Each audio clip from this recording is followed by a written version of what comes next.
네, 안녕하세요, 여러분. 첫 번째 제가 국민의 국회를 만들자라는 그 취지에서요, 정관예우 금지법을 제안을 했고요. 두 번째는 이 역사 왜곡 금지법을 제정해야 한다. 특히 조국 혁신당, 민주당이 해야 할 일입니다. 이 국민의 이 바램은요, 이 180석을 몰아준 이유가 뭐가 있을까요? 민생에 관련된 것부터 시작을 해서요. 나라가 이렇게 이 극단적인 이 분열 상태, 이것을 치유하고 화합하는데 앞장서 달라는 것 아니겠습니까?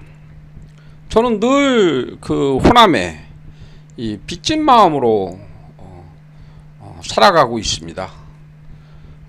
저희 아버님은 황해도 신천이고요. 어머니 그 고향은 경상북도 선산입니다.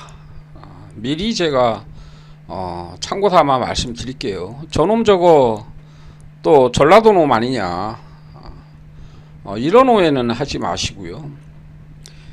이 근현대사의 이 비극을요, 온몸으로 떠안고 지금까지 버티고 있는 이 호남입니다. 일제 시대 때는요, 여러분 불령선인이라고 들어보셨죠? 불량한, 불온한 이런 사상을 가진 온상이다, 이 전라도가. 그게 바로 일제가 바라본 이 전라도를 대표하는 그 불령선인이라는 말입니다. 지금은 빨갱이 소굴이라는 이런 지도를요, 네이버나 다음에 가면 뭐 쉽게 이렇게 찾아볼 수가 있습니다. 결론적으로 말씀을 드리면요, 이 매국노, 이 매국 이 사대주의자를 이 구별하는 아주 손쉬운 방법이 있습니다. 이 5.18을요, 이 폭도 내지는 이 북한군이 개입했다, 이런 주장을 하는 자는 이 4대 매국노고요. 그러한 집단은 그야말로 이 매국의 후예들이 되는 것이죠. 현재 국힘의 주도 세력, 이 극단 이 구구 세력이 지금 국힘을 지배하고 있죠. 이들을 매국 집단이라고 표현하지 않을 수 없는 이유가 있습니다. 자, 저는 간단하게 몇 가지만 그 근거를 살펴보도록 하겠습니다. 자, 이 사진은요, 이 1909년 이 남한 폭도 대토벌 작전이라는 일본군이 이 전라도 지역을 이제 토끼몰이식으로 대학살한 그 사건이 있습니다. 이 남한 폭도라고 이제 규정을 지었죠. 5.18 때 이 광주 시민을 폭도라고 규정한 거하고 같습니다.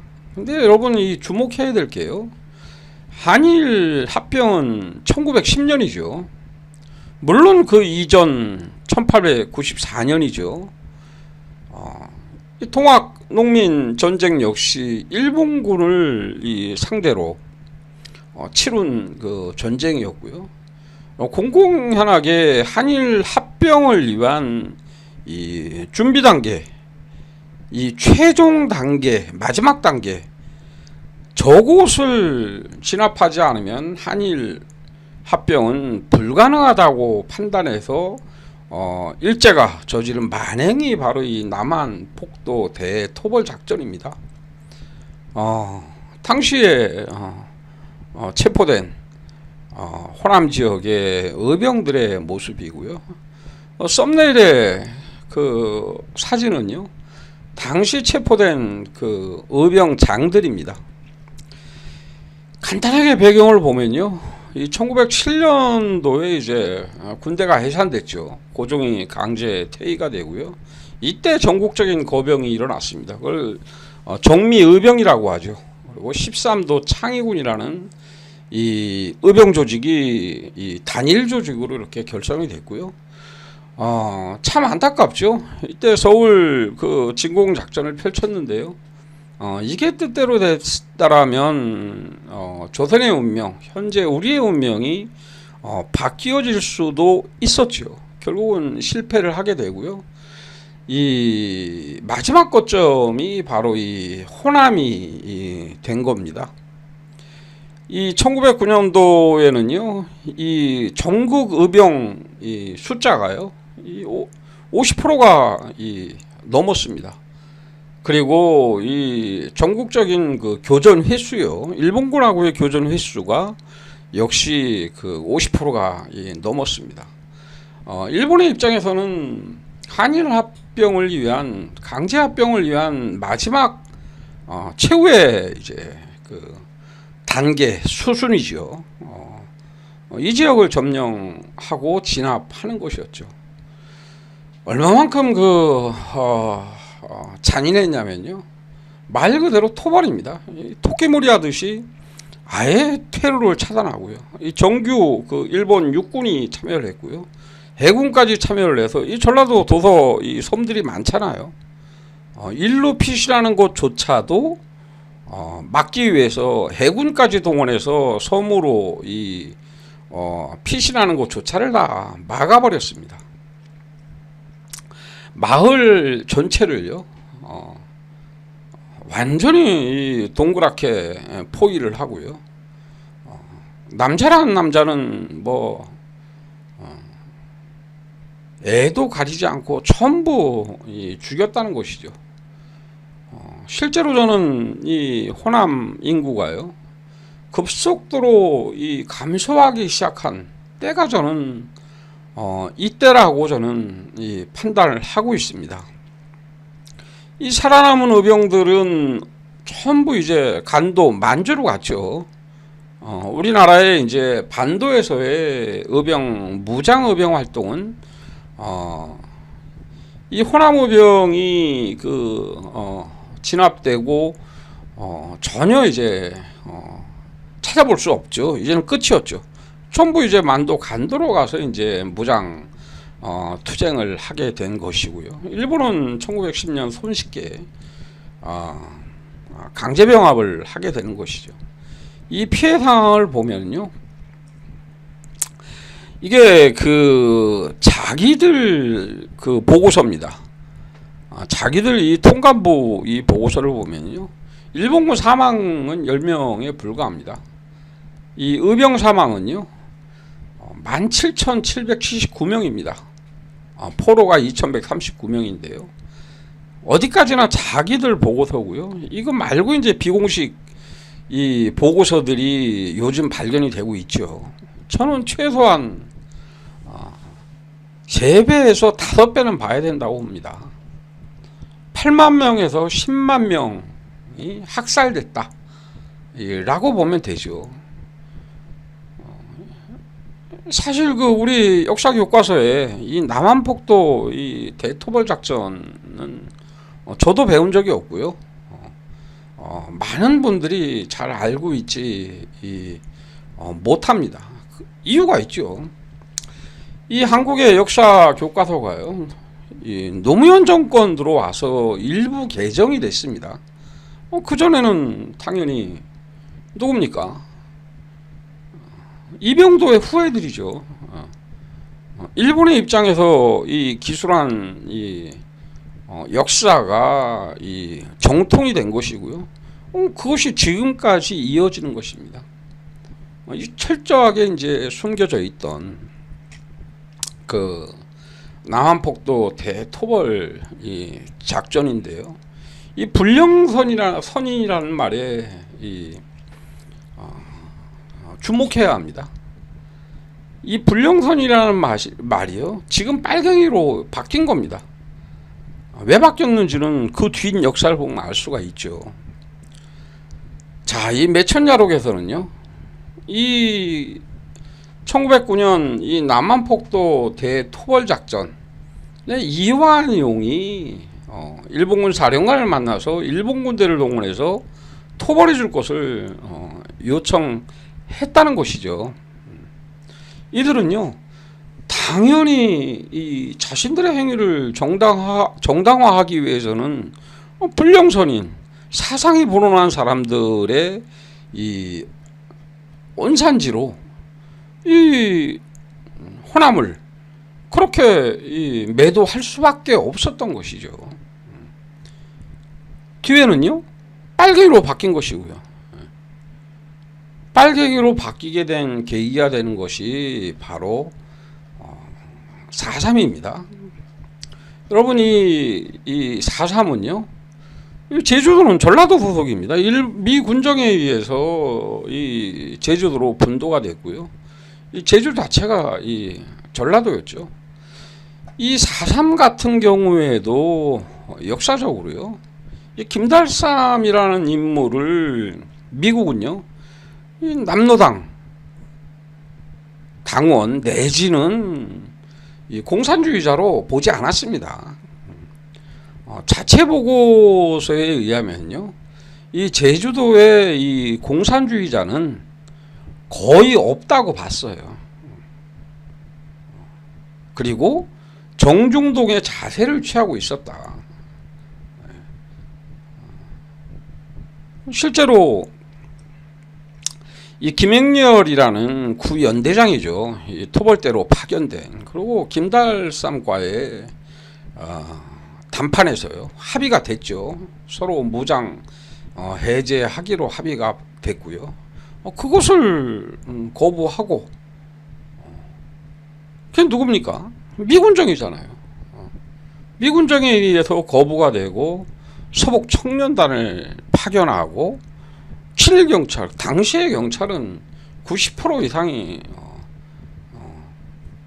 일본 경찰이었잖아요. 일본 경찰에 소속되어 있던 7경찰이죠. 그들을 파견해서 그때부터 이 항쟁으로 비화가 된 거잖아요. 5.18 어땠습니까? 지금도 현재까지 이 폭도다 라고 얘기를 하고, 이 공산주의자다, 북한이 사주를 했고 그들에 의해서 진행된, 이게 바로 이제 윤석열 정권에 의해서 진실 하회위원장은, 이자는요, 끝까지 자기 소신을 굽히지 않고 있습니다.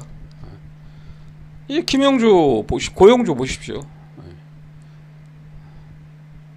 이진숙 한번 볼까요? 이번에 방통위원장 내정된 이진숙은요, 기가 막히죠. 이 영화를요, 5.18 광주항쟁 소재로 한가 택시 운전도 했죠. 1200만 동원대. 이걸 좌파영화로 합니다. 이 말이 좌파영화, 공산주의 빨갱이 영화라는 얘기예요. 암살도 여러분 많이 보셨을 거예요. 이것도 1200만 관객을 동원했으니까요. 빨갱이 영화라는 겁니다. 변호인, 재벌 3세와 형사의 대결을 다룬 베테랑 1300만 동원됐죠. 그리고 아카데미 사관왕 기생충, 이걸 빨갱이 영화라고 하는 겁니다. 전형적인 구구주의자죠. 윤석열 정권, 지금은 김건희 그리고 최장병에 덮여 있지만요, 100년 전의 일을 가지고 무조건 안 된다, 무조건 무릎 꿇으라고 하는 것은 받아들일 수 없다. 우리가 일제를 보고 무조건 꿇으라는 것이 아니잖아요. 인정하고 사과하라는 것이잖아요. 이런 윤석열의 이 구구적인 이 행보, 방통위원장으로 임명된 이 이진숙의 이 구구 사상, 자, 이런 부분들은요, 처벌을 해야 되는 겁니다. 이젠 법으로 처벌을 해야 됩니다. 더 이상 다른 방법이 없다는 것은 이미 입증이 됐잖아요. 처벌하면요, 수그러듭니다. 강력하게 처벌하면 수그러들고요. 자, 이 부분에 대해서 민주당이나 조국 혁신당이요, 이 역사회고 금지법을 발의해야 됩니다. 저는 최소한 50% 이상의 국민들이 찬성을 할 것이라고 보고요. 윤석열 역시 거부권 행사하기가 굉장히 어려운 이 법안입니다.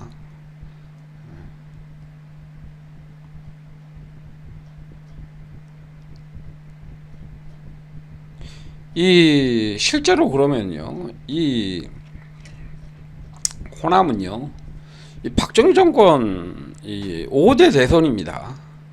이 5대 대선 때 이 호남이 아니었으면은 박정희가 떨어졌죠. 46.64%, 45.09%예요. 윤보선하고의 대결에서요. 근데요, 이때 호남에서 35만 표 차 몰표를 줬습니다. 이때요. 이유가 있습니다, 여러분. 자, 이 윤보선이요, 박정희를 향해서 빨갱이 전력이 있다, 색깔론을 핀 거예요. 호남에서 그것을 거부했습니다. 호남에서. 그게 결정적인 것이 된 거예요.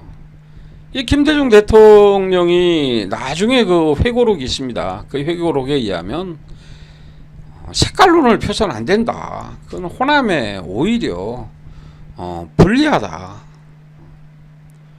그게 호남입니다.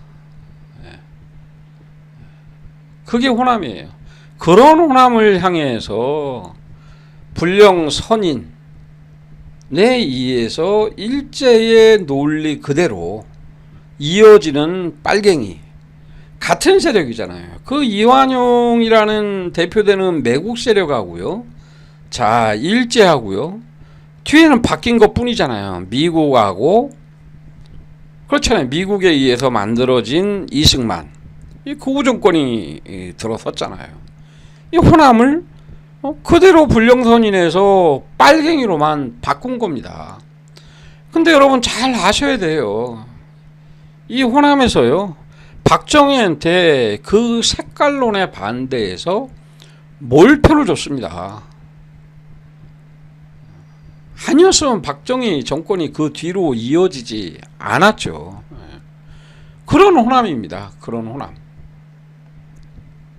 자, 이 호남 소외론, 이 박정희는 그럼에도 불구하고 철저하게 호남을 소외시키고 외면했죠.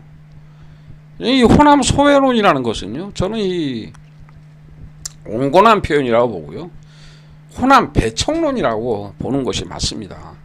이 1960년대 이 5대 선거 이후에, 박정희 집권한 이후에 집중적으로 호남을 이 배척하기 시작을 합니다. 출발은 같았어요. 여기 2017년이고요. 60년도입니다.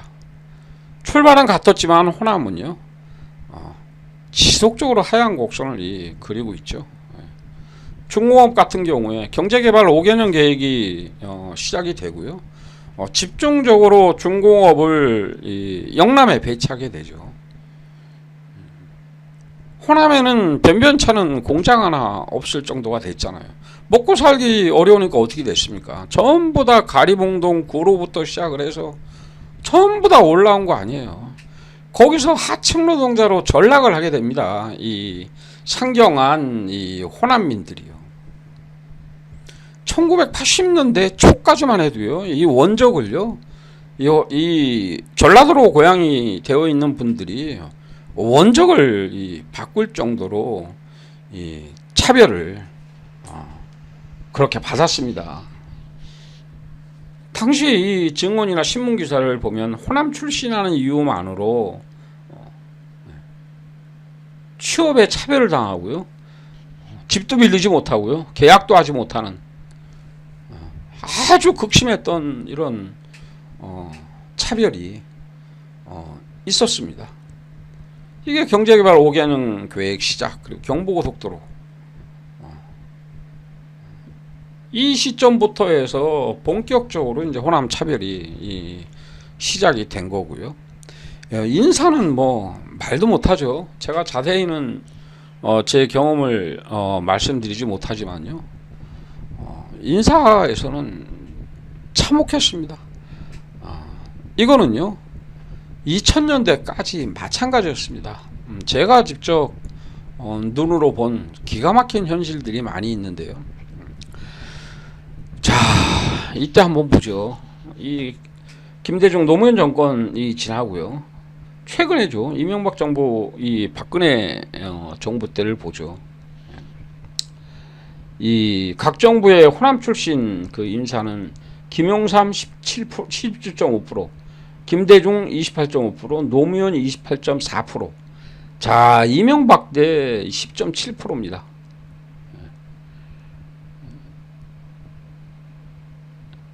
10명 중 1명만 호남 출신이었어요. 당시 이명박 정부 첫 강요 선임에서요. 박근혜 정부 역시 이 초대 내각의 장관 17명 중 호남 출신이 2명이에요. 차관은 20명 중 호남 출신이 3명이었다는 것입니다. 뭐 국세청, 검찰, 경찰, 국정원 이 4대 권력기관 주요 자리에서 호남 출신을 단 한 명도 임명하지 않았고요. 자, 이 국정원 같은 경우에요. 문재인 정권 들어서고 국정원 인사를 해야 하는데요. 4급 출신이 없다는 거 아닙니까? 4급 출신이. 3급 성질 인사를 해야 되는데요. 4급조차도 없다는 거예요. 싸그리 몰살이라는 것이잖아요. 실제로 이렇게 이 극심한 이 배척을 한 이유는 무엇인가? 바로 이 매국노들 그리고 일제에 의해서 허위로 뒤집어 씌워진 이 불온한 사상을 가진 불령선인의 온상이다. 호남이 반역의 땅이다. 역적의 땅이다. 그 세력이 그대로 이 극우로 이어지면서 이제는 빨갱이로 이렇게 바뀐 겁니다.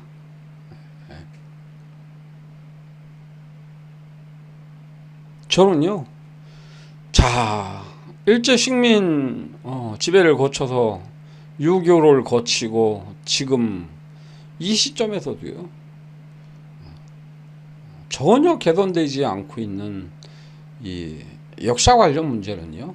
자, 오늘은 이 호남을 예를 들었지만요, 이 전국의 이 남한에 이 양분되어 있는 이 잘못된 이데올로기의 이 폐해, 이것은 당연히 법으로 규제를 해야 한다. 역사에 맡기자. 역사가 평가해야 된다라는 거 있잖아요. 저는 그거 가지고는 도저히 될 수가 없다. 이런 생각을 안 할 수가 없습니다. 왜냐면요, 윤석열을 보십시오. 지금 나라를 미국과 일본에 갖다 바치는 거하고 똑같은 겁니다. 갖다 바쳐서 자기가 죽으면 좋은데요, 국민들이 죽게 돼 있잖아요.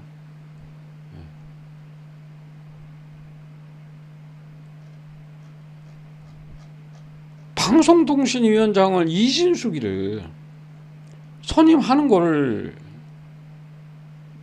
그냥 눈 뜨고 볼 수는 없잖아요. 정우성이가 빨갱이입니까? 발을 못 붙이게 해야 하는 겁니다. 법으로 강력하게 규제해야 되고요. 180석을 만들어준 그럴 때 밀어붙이라고 하는 겁니다. 괜히 만들어준 게 아니잖아요. 예, 마치겠습니다.